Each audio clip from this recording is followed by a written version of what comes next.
Dah. Assalamualaikum warahmatullahi wabarakatuh. Waalaikumsalam warahmatullahi wabarakatuh. Apa kabar anak-anak semua? Mudah-mudahan sehat selalu.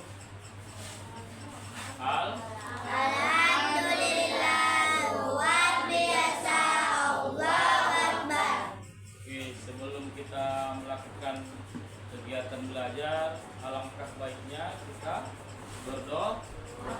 Sebelum berdoa, duduk sini rapikan. Tapi fokus.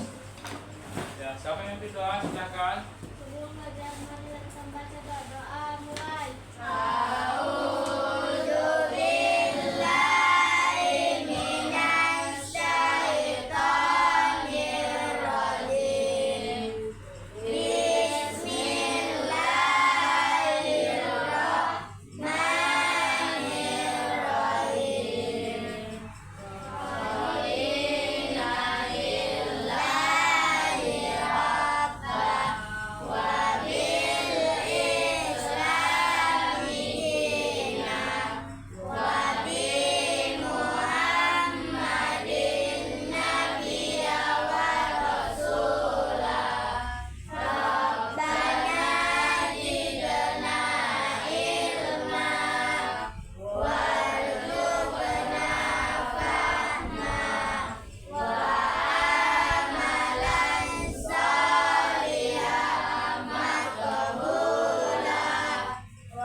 Waalaikumsalam warahmatullahi wabarakatuh. Ya, untuk meningkatkan rasa nasionalisme kita, maka sebaiknya mari kita menyanyikan lagu nasional. Ya, menyanyikan lagu dimulai. Indonesia tanah airku, tanah tumpah darahku. Di sanalah aku berdiri, jadi pandu ibuku. Indonesia kebangsaanku, bangsa dan tanah airku. Marilah Baiklah anak-anakku semua, kita lanjutkan materi yang kemarin, yaitu apa? Microsoft Excel pengelola angka. Pengelola angka, yaitu dengan rumus sum. Apa itu? Rumus sum apa? Penjumlahan. Bapak kasih contohnya.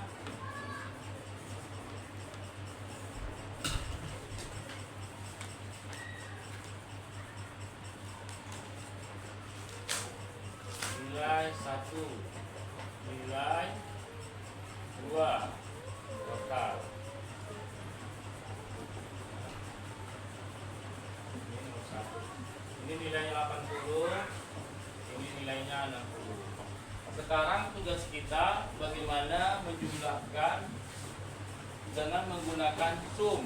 Jadi dengan cara, jangan lupa setiap namanya penjumlahan, baik pengurangan, pembagian harus diawali dengan tanda sama dengan. Kemudian buat sama dengan seperti ini. Kemudian rumus apa yang kita gunakan untuk penjumlahan? Apa? Sum. Buat rumus seperti ini, sum. Kemudian jangan lupa buka kurung. Paham? Kemudian seleksi nilai 80 dan 60 diseleksi. Setelah diseleksi, seleksi nilai 60 80. Kemudian tutup kurung enter. Setelah di enter, maka ini nanti akan menghasilkan 80 tambah 60 berapa? 140.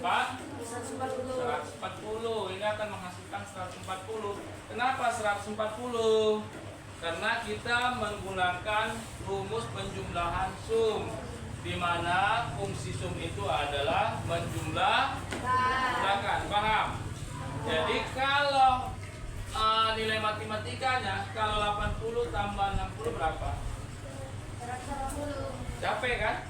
Tapi dengan menggunakan rumus sum di Microsoft Excel, anak-anak tinggal ketik aja nilai sumnya, kemudian seleksi. Ini seandainya nanti B1. Jadi nanti di sini dia tertera B1, ini C1. Kemudian enter, maka menghasilkan 140. Paham cara menggunakan rumusnya? Ingat, harus diawali dengan tanda sama dengan. Paham?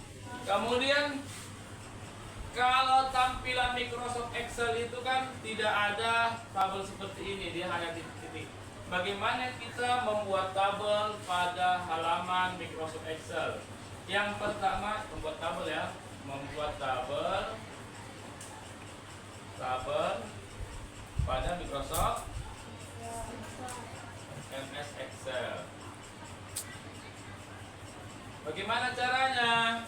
Yang pertama, seleksi dulu mana yang mau dibuat tabelnya. Contohnya ini, seleksi dari sini, diseleksi sampai sini.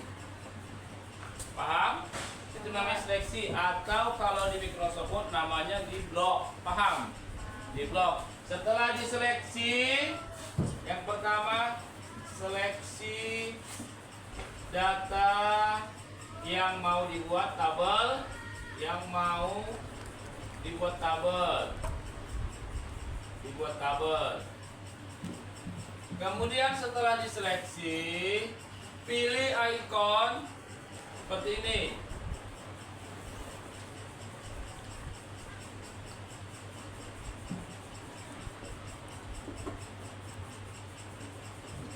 Seperti ini, ya. Kemudian setelah itu pilih menu all border. Maka setelah dipilih menu all border, maka ini akan berbentuk tabel seperti ini, ya. Seperti ini dia tabelnya. Dan begitu juga apabila di print, maka tabel itu akan ikut. Itulah tadi cara membuat tabel pada Microsoft Excel. Paham? Maka ulangi lagi. Caranya, seleksi dulu data yang mau dibuat tabelnya. Paham? Kemudian cari icon seperti ini. Ini nanti diklik. Setelah diklik, maka akan muncul. Cari namanya menu all border. Maka secara otomatis data kalian akan menjadi tabel. Paham? Selanjutnya, setelah ini selesai, yang selanjutnya adalah bagaimana cara menyimpan dokumen agar tersimpan ke dalam komputer. Seandainya nanti suatu saat kalian ingin membuka file kembali, jadi bisa dibuka kembali. Karena apa? File atau datanya sudah tersimpan di dalam komputer. Bagaimana caranya? Menyimpan file atau data file pada komputer. Nampak ya? Oke, cara yang pertama, klik menu file. Kemudian apa? Ada dua dia, boleh save atau juga boleh save as. Apa perbedaannya itu, Pak? Kalau dia save as untuk menyimpan dengan nama file yang contohnya kalian sudah menyimpan nama file Anggun. Ini nama filenya Anggun. Ini seandainya ini nama filenya Anggun. Jadi bagaimana caranya Pak supaya file ini kita kasih dengan nama lain? Maka pilihlah menu set. Tahu perbedaannya? Kalau dia ingin perubahan, ingin nama file kita rubah dengan nama lain, maka gunakanlah set as. Kalau save apa Pak? Save itu boleh yang untuk menyimpan pertama kali boleh, untuk menyimpan kalau ada perubahan boleh. Ini gunanya untuk save. Makanya untuk pertama kali menyimpan data boleh dengan menu save atau save, atau bisa juga dengan keyboard dengan menekan Ctrl plus S ya. Bisa dengan menekan tombol Ctrl S plus S untuk menyimpan secara cepat. Kemudian apa lagi? Setelah diklik menu save, tentukan file di mana mau disimpan. Contohnya, ini filenya mau disimpan di mana? Di My Dokumen. Tentukan type penyimpanan, drive penyimpanan atau folder boleh. Contohnya apa? My Dokumen.